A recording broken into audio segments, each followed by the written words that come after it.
Top of the morning to you people from St. Mark's and our guests coming from all over the place. Really, we're learning. We're happy to have you. And again, to restate the obvious, we're doing this in order for you to be informed and hopefully at some level inspired by our experiences with other than our own, but people who matter in the community and matter to us as a church.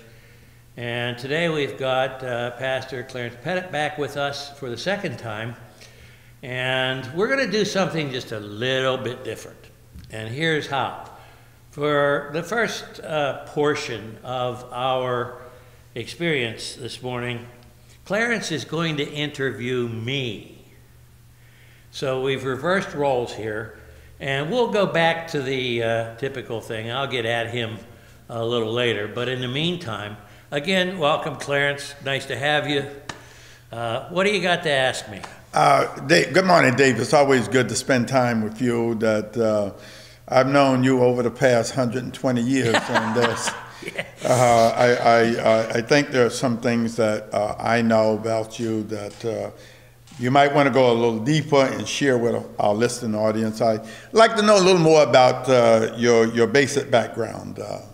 Your traveling, where you've been, things you've been involved in, where you was raised, all those kinds of things that will let us know who you are.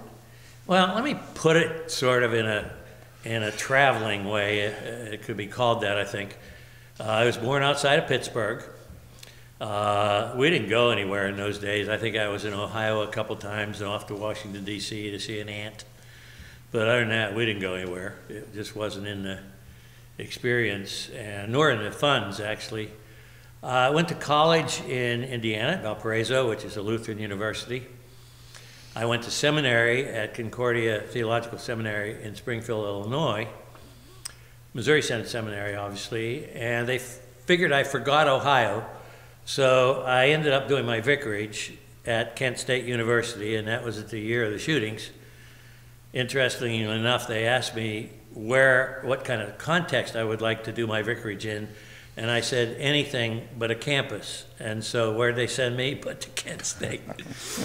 And after graduation, I was offered a position at Marion Federal Prison in Marion, Illinois, which intrigued me, but we had a child and one on the way, and doing another year of moving just wasn't going to work for us as a family. So I was called to Prince of Peace Lutheran Church on the east side of Toledo, stayed there for 5 years. While there, I did a basic clinical pastoral education quarter at the Medical College of Ohio Hospital. Enjoyed that enough and experienced that enough that I wanted more, and I didn't want more in order to be a chaplain. I was willing to test that, but I really wanted to be a more equipped parish pastor, and I didn't want to do just academics. So I was accepted at the program at the University of Virginia Medical Center, and following that was called to Concordia Wilmington to direct the contact program. Did that for 2 years, and then was called as pastor, and I was there for altogether just under 30 years. Okay. I've done 8 interims, formal interims since then, mostly in Pennsylvania, and I'm a part of the Southeastern Pennsylvania Synod of the ELCA now. I moved in order to get work. The Missouri Synod didn't have a well-oiled interim system, so I had to move, and I had had plenty of encounters and relationships with the ELCA. That was not necessarily a difficult move for me to make. Okay. About traveling, we've been to Israel 16 times and Germany 3 times and so forth, and hope to do a little bit more of that. The rest of our travel was just for recreational purposes. And so that's who I am, sort of. Okay, and being at Concordia, you met one of the best pastors in the Lutheran Church. You met me, and so I know I was greeted by you warmly when I came to Wilmington, Delaware. You were at Concordia then, and spirit of life, and Concordia had a good relationship, something that has grown over the years, and I really deeply approve that. But David, tell me a little more. Tell me something about your experience around racial matters. The honest truth is I grew up in an all-white town, and it was probably the only all-white town in the region outside of Pittsburgh. And I don't understand, I never did, and I didn't look into it as to why that was. It just was. And I think that the attitudes of my parents and most of the people that I were aware of were racist. They were quietly racist. Nobody was doing anything militant about that. It was just that, but you couldn't have been a black person and moved into our town called Pitcairn. It was a railroad town outside Pittsburgh. No matter how much money or whatever you had. Actually, a Mexican family moved in, and that caused a stir. So that being my background, I have sort of been an open-minded person and sort of watch for and wait for revelations. And the president of my senior class in high school, it was an amalgam of that town and another town, joined together to form a new school district and put new schools up and everything. And all of a sudden I was exposed to a black student body population. It was a minority, but nevertheless exposed. And the president of my senior class was black African American. And that I took with me to college. We were the first fraternity at the Lutheran University to accept people of color. I remember the arguments that went on about whether or not to do that. We won, those of us who advocated it. I had black friends in my fraternity. We invited one of them over to our house. Several of us left the fraternity house because we were flunking out. That's not a place conducive to study.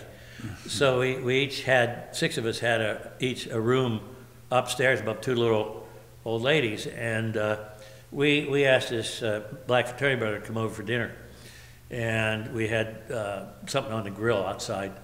And the landlady came over, and to quote her, I shudder at even saying, she says, "What was that doing over here?" And we said, "He was our fraternity brother and friend." And she said, "I don't want him coming here anymore." And we said to a person, "Well, then we'll move out." She said, "You wouldn't do that." And we said, "Oh, yes, we would." She said, "Well, don't let it happen too often." And that was the spirit of things against which I was learning to open my mind and my heart even further.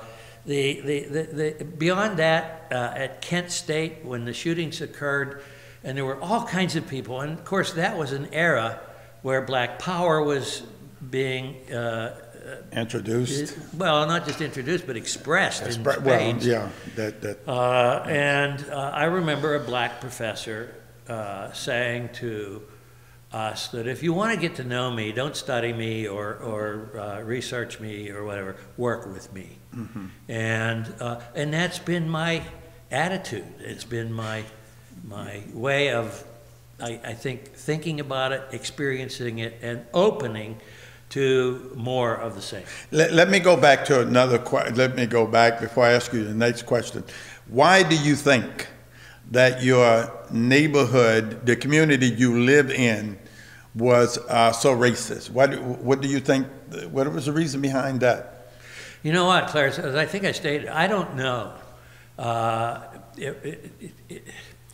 The whole valley from the next town down, called Wilmerding, I don't even know where that came from, all the way to the city of Pittsburgh was known as Westinghouse Valley. And the Westinghouse Corporation had plants virtually the whole way in.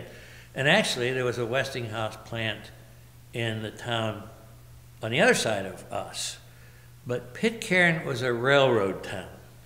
And there was a lot about, this is pure speculation. There was a lot about the railroad barons and that kind of class, if you will, that may have had some fairly racist impulses, and but I don't know that for sure. Yeah, and your town is not that you talked about years ago is not much different than many towns and cities we run across today that people try to move in and whites move out and that sort of thing. But we'll pick up something around that later on and talk a little more about that. My next question to you is, what does Black Lives Matter mean to you? Clarence, I have to be honest about saying, in terms of the organizational aspects of it, I sort of understand in a distant sort of way how it developed. I certainly understand why it developed, and yet the organizational aspects of it, what it's become in an institutional way, I don't know. I do know this, that it has to exist. I know that we've come to a time in history where, as I think I've said to this congregation on previous occasions, we're experiencing some correctives, and correctives are never painless.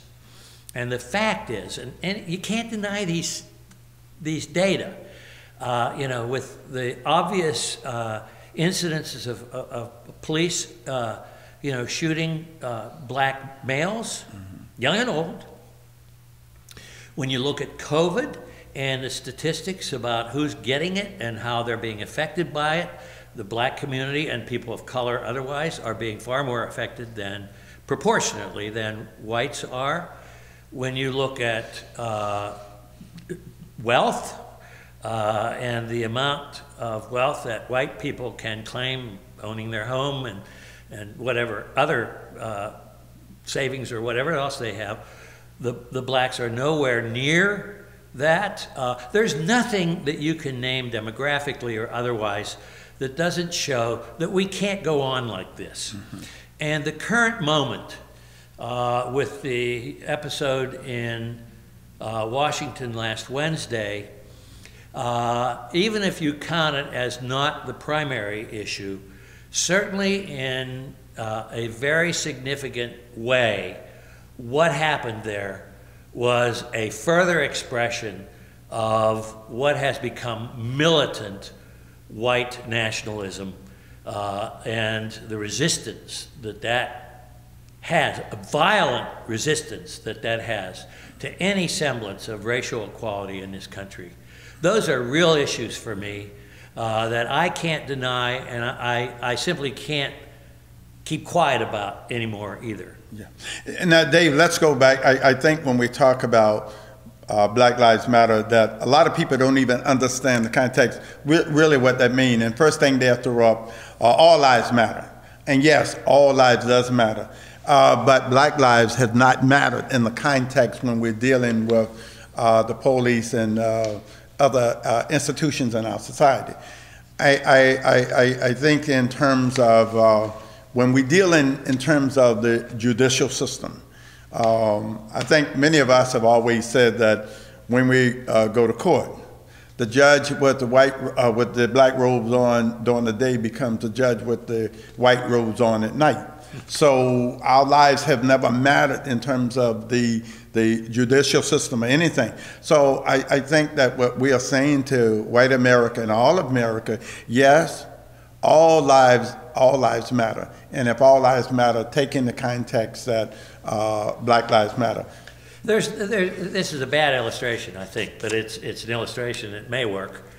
And that is, everybody has a right to eat. Mm-hmm. But when everybody has a right to eat, you don't give more to those who already have some. You concern yourselves with those who don't. And making up the differences and allowing for those to experience justice, if you will, and equality is extremely important right now. Mm-hmm. So I understand why some people say all lives matter, but Black Lives Matter is particular, it's specific, it's pertinent, it's now, and one can't deny that. Yeah. I think when we go back and look at what happened last week and in D.C., if that had been Black Lives Matter out there marching, we would still be picking up body pegs. And I think that the society we live in, we have to look at that. We have to recognize that there's two societies, two justice systems, one for people of color and one for white. When we look in terms of, I want to go back to you if you have some more questions, but I want to go back and look at the fact that when we saw the retired Air Force Lieutenant Colonel, full dress uniform, running through with the Ziplocs in his hand. And what did he say? He said, I had the Ziplocs because I was going to give them to the first law enforcement officer I saw. Then he said, I was in full uniform. Now catch this. He said, because I had this on because I didn't want the kids stabbed by Black Lives Matter. Now that's what he said. Mm-hmm. It was in the paper. So again, he's blaming the black man who was not even there. You know, then we look at the young lady who lost her life. 14-year Air Force veteran, coming through the window with a mob. She gets killed, and what did people say? They didn't have to shoot her. Mm-hmm. But then you look at, was it in Kenosha, mm-hmm. that the man gets shot 7 times in the back, and the system said it was justified. Mm-hmm. So we have to look at and have to address the fact that we have a problem with race in America. And I think one of my deepest concerns, and Dave, that I want us to talk about is go back and look at, I think it was talked about when the time of Jeremiah the prophet, when he came along, mm-hmm. and said the voices of the prophets had been silenced for 5,000 years. I think it was something like 5,000. It was a long time, however many years it was. I think today the voice of the church is silent. I've been waiting for the national churches, whether the Methodist, the Baptist, the Pentecostal, the Lutheran, whatever it is, stand up and speak. I haven't heard that. So maybe you can help me to understand, or maybe you see different. Where are we at in terms of that? What comes to mind, Clarence, is that in the 1980s, so at least 30 years ago, and maybe 35 or so, the Lutheran churches, I can't speak for the Presbyterians and Methodists knows, but the Lutheran churches, for the first time in this country, repudiated the sayings of Martin Luther about the Jews. It was 500 years, or the better part of 500 years, prior to that Martin Luther had written some things that were absolutely notoriously wicked about the Jews. Mm-hmm. And Hitler and Eichmann and a few of those fellows used Luther's words in tracts during the Holocaust era, and only in 1980s, so at least 40 years, that's a generation in biblical numerology, later did they repudiate what Luther had said almost 500 years earlier. The church is unfortunately always behind, and that's not to excuse anything. The church, I believe, on this issue and any number of others, needs to be on the forefront of these kind of issues. And let me say this too.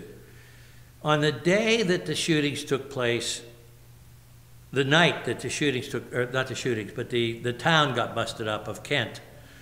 It was a Friday night. I was in Columbus at a vicar cluster. We used to have those kind of meetings of interns and vicars of Lutherans all over the country, and we would meet in regions. And we were at Capital Seminary in Columbus, and Martin Marty spoke to us.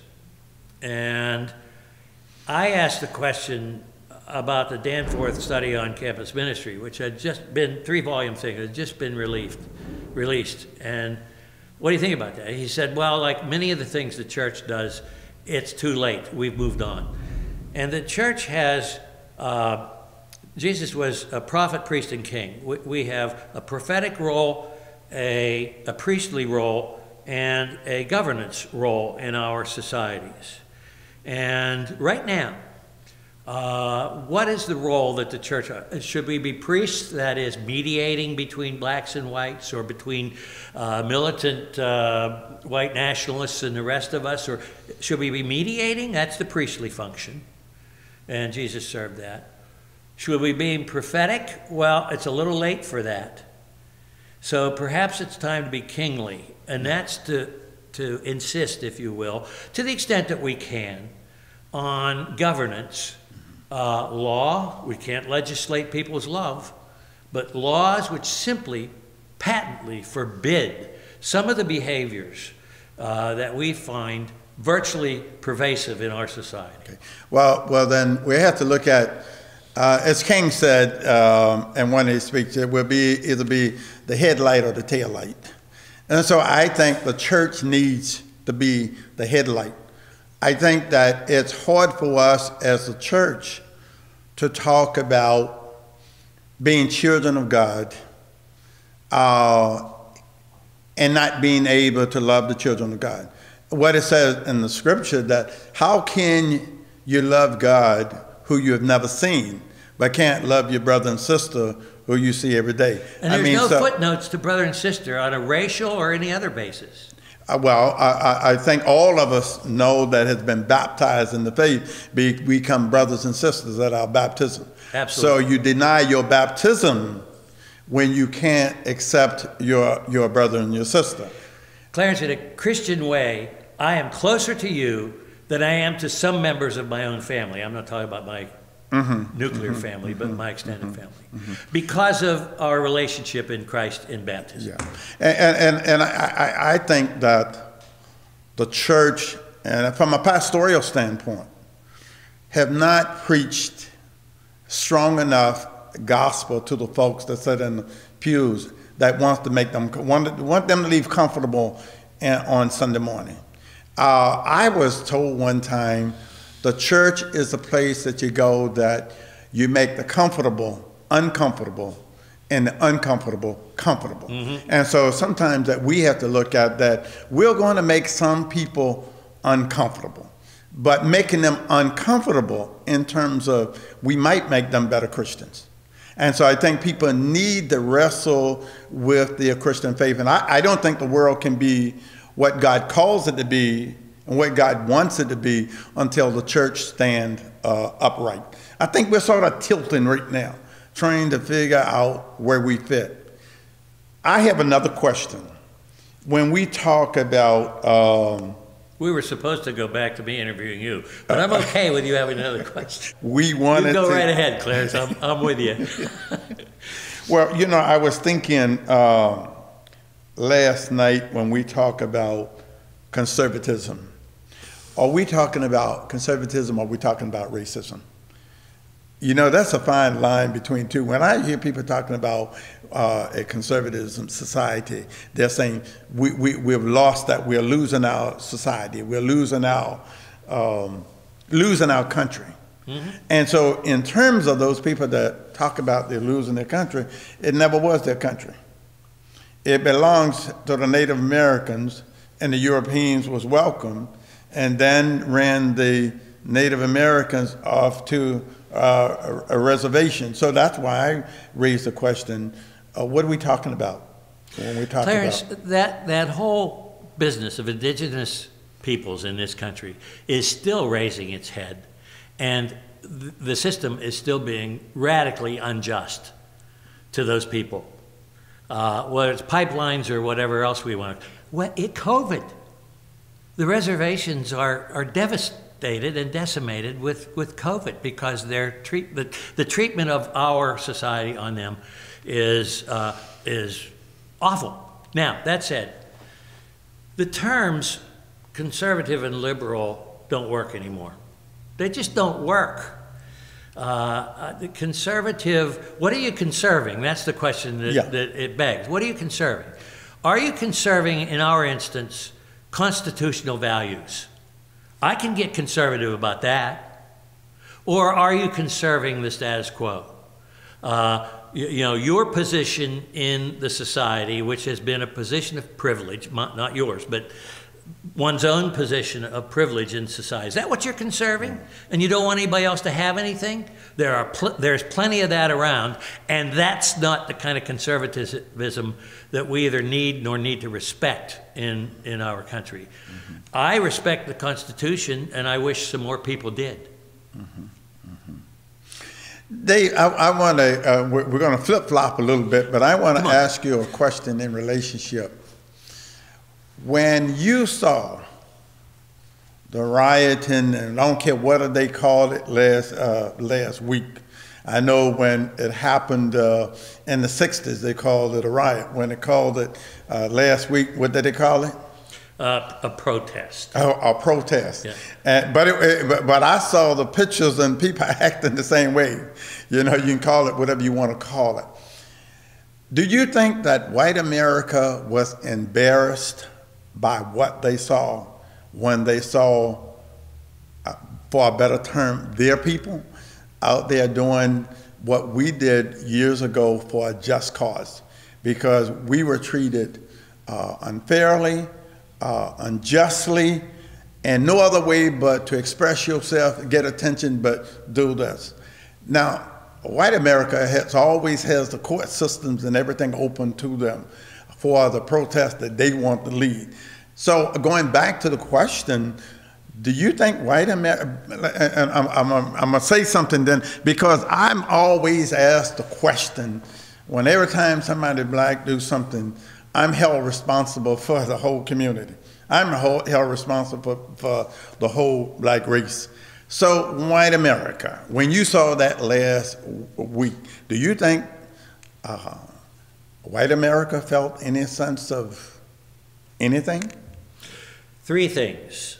Number one, I believe whether you're Christian or not, whether you're Republican or Democrat, whether you're black or white or whatever, I believe that one of the first reactions to the experience was there's something about symbols in our country that has just been desecrated.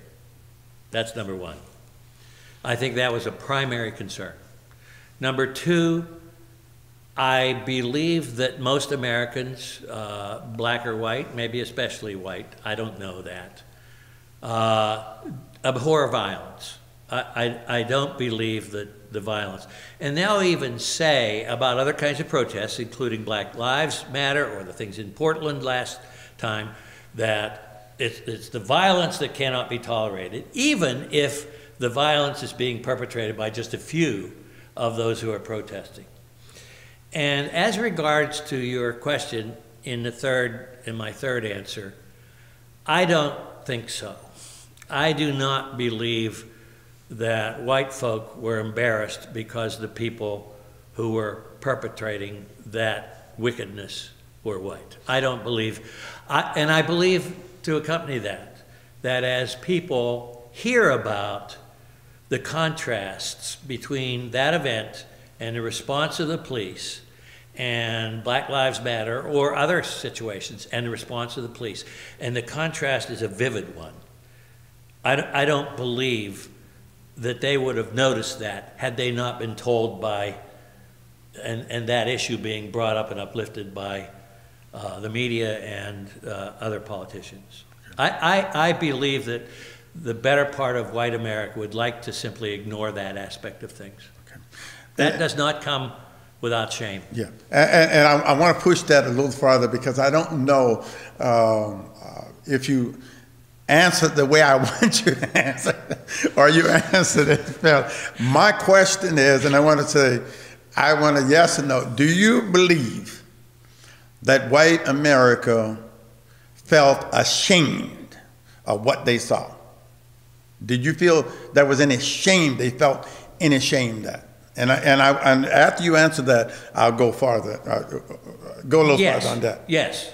You think they felt ashamed? Yes. Okay. I hope so. Because then if they don't, for those that don't, then it's almost that they feel they have a privilege to act the way they act, do what they want to do, and get away with it. I'm waiting to actually see what some of the sentences will be in relationship to some of the folks that was involved in that. Absolutely. Absolutely. Yeah. And another aspect of this, I can't help but insert this, Clarence, because one of the things that has bothered me more than I can articulate throughout the last number of years has been, quote, Christians and their support of some things that are just in total violation of everything we believed about behavior, whether it's pious, personal behavior or corporate behavior. And you know, the Jeffries, the pastor in Dallas, and just recently Franklin Graham have come out and said, Joe Biden has been legitimately elected, it's time to support them. We have heard so precious little from white Christian America about that which has been violated in terms of material, buildings, and all that, and ideals and the ideas of the Constitution, and then just people, the violation of people, the black and white, to tell you the truth. But it accentuates the need to broaden our view and to see that this is not just about those things, it's about the kinds of things that you're wanting to address, and it's time we do. You know, my wife and I had this discussion last night, and my wife is a little more hopeful than I am. And she was saying last night that she believed that she see a more unified America in terms of race today than she did a few years ago. I don't see that. I see more of a division today than I did in the 60s. In the 60s, racism was covered. Today it's over. It's open. Why do everybody figure they can do what they want to, treat anybody the way they want to? And going back, then we always want to look at the judicial system. Remember in the 60s and 70s, they were doing the war on drugs. And crack and cocaine, it both is one and the same. One you sniff and one you shoot. And I was going to try to get a clarification on that. But then black men and women was getting 20 years for using crack, and white folks were getting 18 months for using cocaine. And the same drug. So we don't, I don't know if white America really understand, have looked at how bad the judicial system has been. I've been really surprised that you're familiar with the story of Jim Jones, right? Oh, yeah, sure. Jim Jones got those, followed him to Ghana, drink all this spores. I had a friend who ministered with him before he went crazy out on the West Coast. You know, that's always, it almost reminds me of those that's following Trump. I mean, it's just as delusioned as those people who followed Jim Jones. They have jumped on his bandwagon, and everything he said has been fake. My niece was on her way home the other day, pulled in her driveway, getting out her truck, getting out her car. A white fellow going by stopped, got out of his car, didn't know her from a can of paint, and said to her, "What you saw in D.C. was fake news. Let me show you." It was fake news. I cannot understand. I can't even believe Trump went to church until he became president, and he had to go once in a while to show off, as the presidents do, I guess, sometimes go to church. But he could not have been, I don't want to use the term a Bible-carrying person, and treat people the way he did or the way he does. So talk to me, son. Clarence, two things. One is, it is not a political issue, a partisan political issue. That Trump is a Republican is beside the point. You know, he's just a bad president. And those who think he has done marvelous things, I would love to have a conversation apart from the emotion in terms of, list them and let's talk about them, because I don't think there's much there. And one of my caveats in dealing with people, and I'm a human being, I have positions too, is to ask people, name one righteous thing about this person. Name one. And that would be with great difficulty. But the whole thing, so this isn't Republican or Democrat. It just isn't. It transcends that. Yes. Yes. It's good and not good. I'm not going to say evil. I don't want to go that far. It's not my right. But it's good and not good, at least. Now, that said, I'm going to say evil. You might not want to say evil, go ahead, I'm going to say evil. You go ahead and say it. I might say it in a different context too, but I'm going to be, quote, conservative here. But Clarence, you brought up the prophecies of Jeremiah. And one of the things that I hope and pray comes out of this whole thing for Christians, at least, and maybe especially for Christians like us, is that we become more informed about what our scriptures really do say. Because if anything is a contrast, it's what the scriptures report, invite, and promise, in contrast to what's going on and what has gone on in our country right now. Couldn't be any more vivid. And I think, Dave, that I think that's the most important thing. Our world cannot heal until the church heals itself within and move out into the world. I think what it said, blessed are the pure in heart, for they shall see God. Blessed are the peacemakers, for they shall inherit the earth. We got to begin to take our scriptures seriously. I think that we forget that sometime, or we don't believe, some don't believe, there is a resurrection, that we all will stand before the great judge one day, and there is a separation. I think that we have to look at that and believe that if we don't, it's all in vain, and I don't see the healing. I don't think people see there's ever an accountability from the great from the great judge, the judge of all things, all people, and all times. Paul says in a number of his places in Romans, pursue the things that make for peace. And you know the Greek. It's keep pursuing. It's not just pursue it and give it up. And just hang in there. Keep pursuing, keep pursuing. Now, here's the problem, is that right now, peace is perceived as, well, let's just call bygones be bygones and sing Kumbaya right now. Let's just lay down and let the laws having been violated, and it's time for peace. No.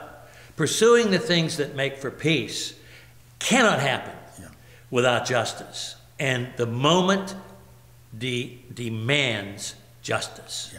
You mentioned about the sentences that will be dealt out to those who have been prosecuted or will be prosecuted or be caught, arrested in the violence. We'll see. We'll see. But it must be just if we truly want peace. Dave, I hope that all of us have favorite scriptures that they hold on to, that get them through the day. And I think one of the things that is that I, like Paul said, hate what is evil, hold on to what is good, make love your aim. And every day, that's what I try to do. I hate what is evil, but I hold on to what is good and try to make love my aim. Those who won't love me back, I'm going to love them in spite of. I'm going to beat them down and loving them. I don't try to return evil for evil. Doesn't work. And that doesn't work. Doesn't work. And I hope that as a Christian, I started to say a Christian society. I'm going to go back from that. No, we're not there. We're not Never there. were. But I hope as a church, that we become the church in the world, that we become the leaders on what we feel is good, and we hold up what is good, and we push our people to do good and the right thing. And I'm so blessed, and even as we talk about this, to pastor a mixed congregation, the